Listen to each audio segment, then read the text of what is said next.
Ey Cevocan.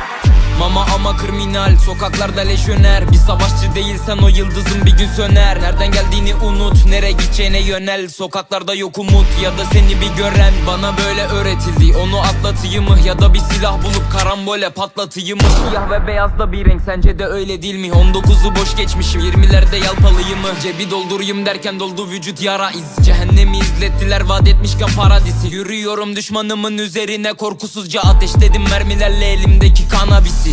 Değilsin ilah, baba yapı bu silah. Sonu güzel bir plan, anneciğim bak inan. Palmiyeler arasından poz veriyorum mahalleye. Ellerim kan içinde, vereceğim güzel bir final. Davranışlarınız gelmiyor samimi habibi. Bu gördüklerinin de onda biri. Giremedim ortama, ben olamadım tiki. O yanındakiler sahte, biz ise hakiki.